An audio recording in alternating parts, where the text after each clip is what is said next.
Hello. Thank you for listening to another episode of Futures Possible. I am Boyan First and I make this show in St. John's on the island of Newfoundland. Today, I don't stray far from home. Ashley Fitzpatrick is a journalist based in St. John's. Her specialty is energy sector in the province and in Atlantic Canada. And for her, journalism is more than just an occupation. Who am I? Oh, that's an easy question to start with. Who am I? Um, Ashley Fitzpatrick. I am a journalist I'm actually in Mount Pearl, but I typically work out of St. John's, Newfoundland and Labrador. Um, yeah, I think pretty much my life has been defined by my occupation, so that's probably the best description I can give of myself. Ashley and I spoke about the future of the media industry and the information landscape we find ourselves in this time of uncertainty. Before we started the conversation, she had just one question. Can I swear? How do you feel about swearing? I may get myself worked up. She didn't swear, but we did have a tough conversation. Here is the future Ashley imagined. I've really fallen into this idea of knowledge, and this idea of information and the importance of it in public debate and the development of public policy and, the improvement of society, not just through the constant back and forth and, people always frame it as the he said, she said, that kind of thing. But ultimately getting past that, what are those moments in time or what are those news stories or what are those, elements that take us from the idea of, okay, I don't really know what I think about this to, okay, I think I have a better understanding of this and now I have a strong opinion one way or the other.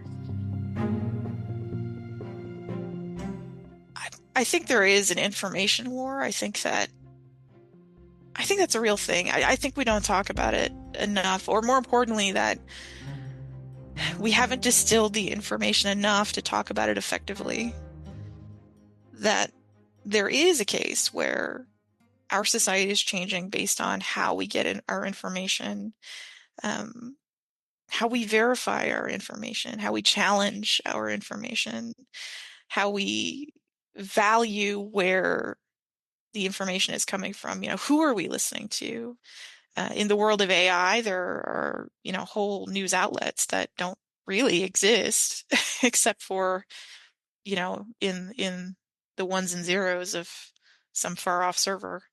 Uh, it's difficult for me to imagine how that information challenge in terms of the veracity information and the local relevance of information, the distinct connection of that broader information environment to your local reality, how that isn't, frankly, a war that is being lost.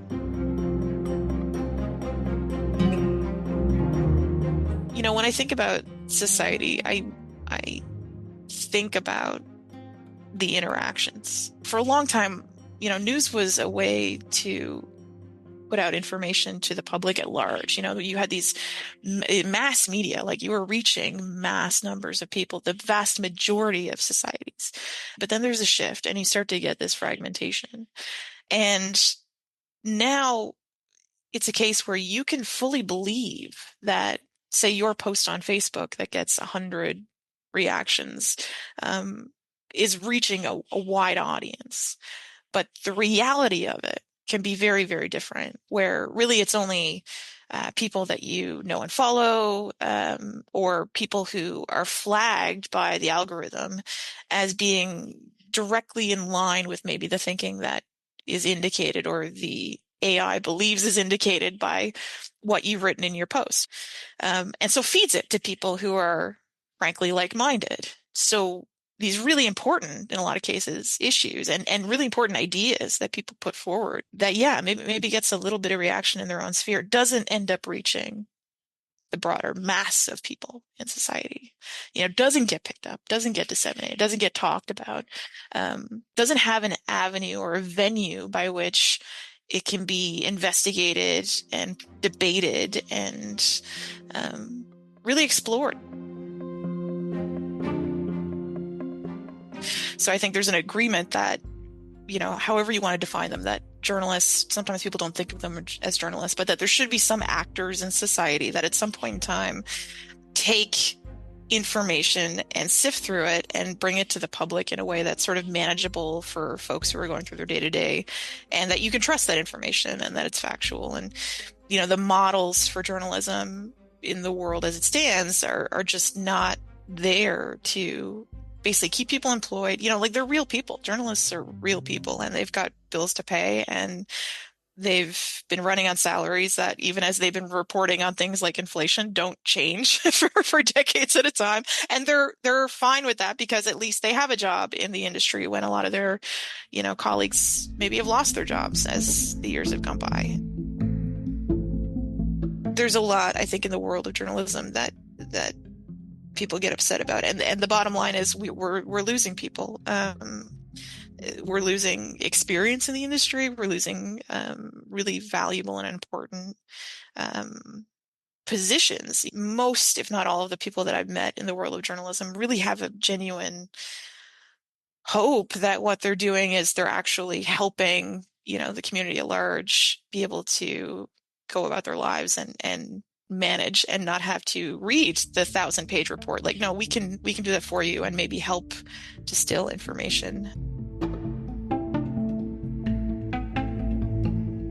So yeah, I look at the numbers and I don't expect that in 5 years things will improve. I think that people talk about the future of journalism, and you hear it a lot, particularly when I was in Toronto. I'd hear it a lot of, oh, you should start your own outlet, or you should really, you could hire people in those rural areas if you had your own organization that was, dedicated to.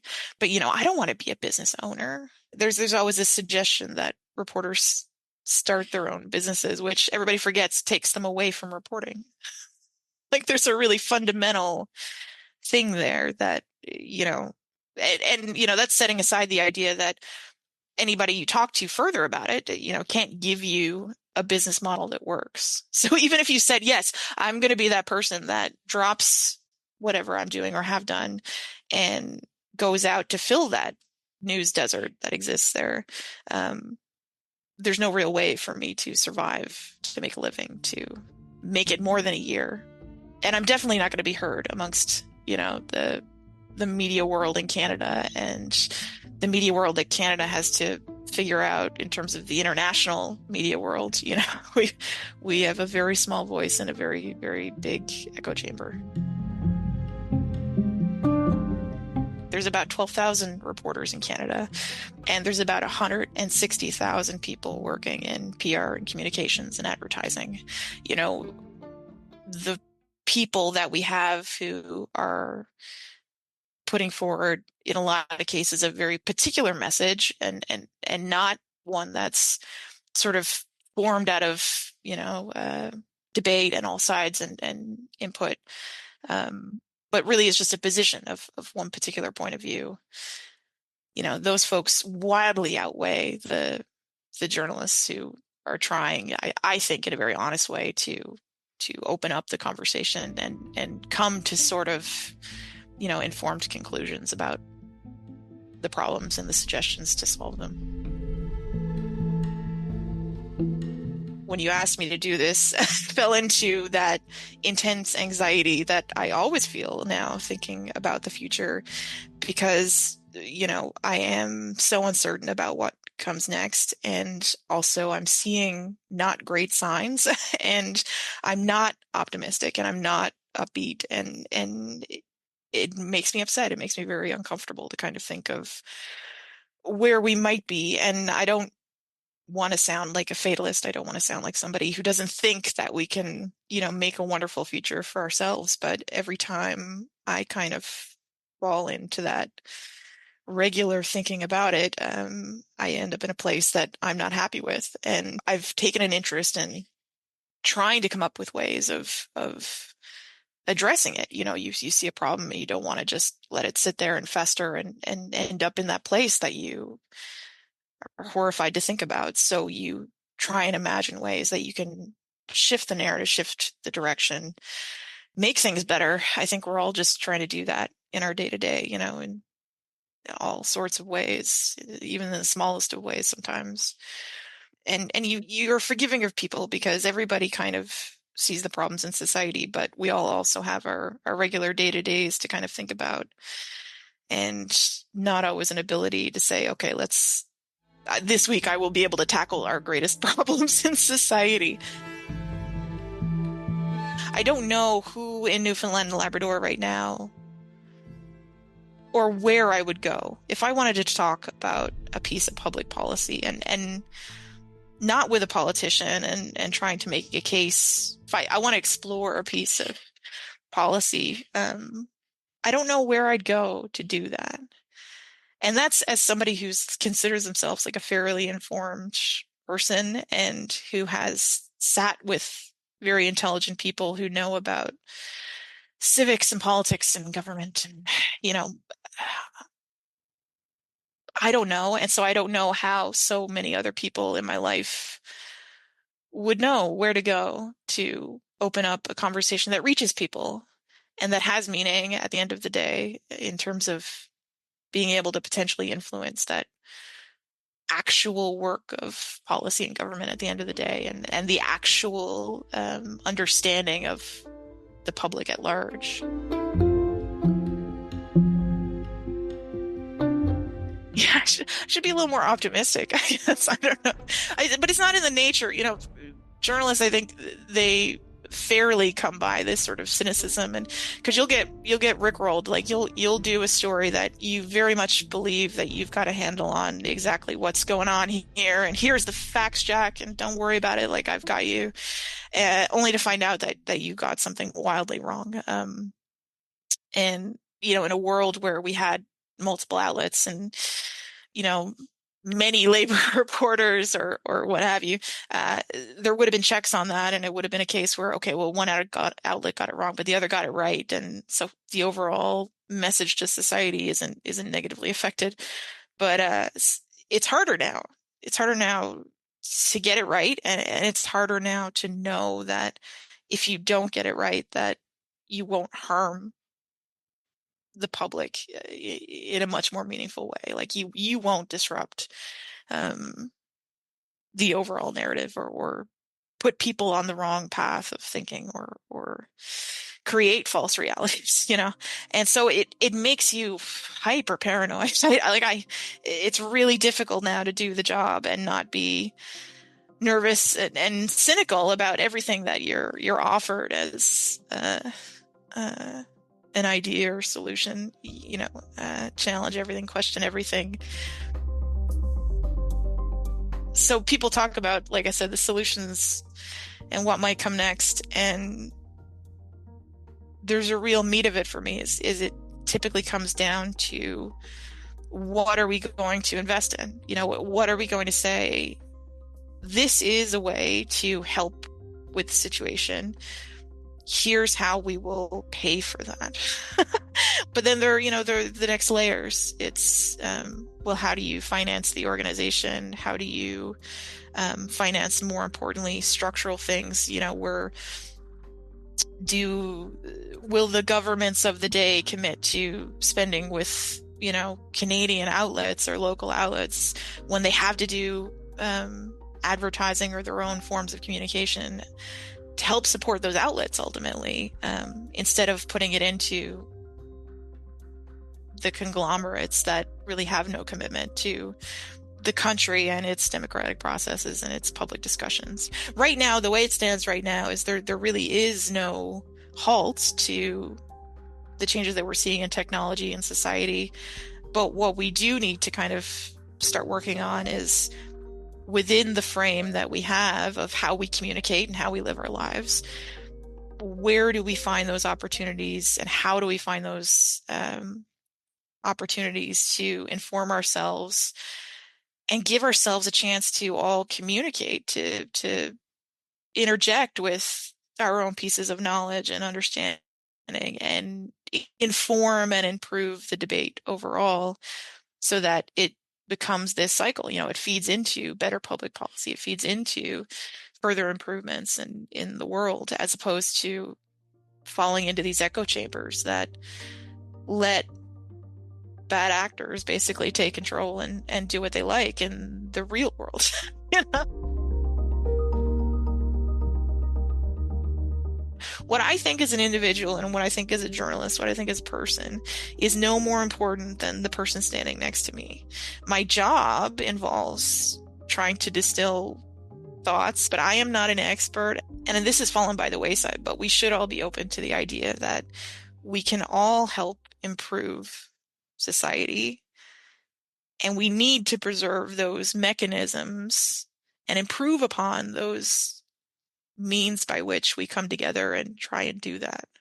Everybody, again, everybody, whether they even realize it or not, is going to be a part of the solution here. And I'm hoping that that becomes sort of core as we go forward. That, and maybe it'll be because horrible things happen and we have no choice but to kind of wake up and contribute to the change. You live so much in the moment. Like when you're trying to do news, quote unquote, or journalism that tends to focus on the immediate conversations, that the future, this thing down the road is such an unknown. It feels scary to go there. And I don't mean scary in terms of my own kind of anxiety, but I mean just generally, it's scary to think about, oh God, what might be down there? Like, I don't know, I might be dead in 5 years. What do you want from me? And it's the question, right? It's that grand question of all of us, what are we doing with our lives, and what might happen in our lives in the next few years that change them fundamentally, and nobody has the answers for that. And it's scary to dwell on it for any length of time. I mean, so here's the thing. I have this amazing sense of wonder at so much of what's being done and what's being put out into the world. And so you see something like, a generative AI that, that it's a fascinating kind of a thing. But then you get into the realities, you get into those, okay, well, how did it create this? And where is it rooted in its understanding? I don't know where that really comes from or why those selections are being made. And then your brain just falls down this complete rabbit hole from, wow, look at this, isn't this neat, to, I really question if this is good for us. So yeah, I think, there's always that immediate sense of wonder and curiosity and cool, let's all, play with this. But yeah, there's always something more serious that comes behind.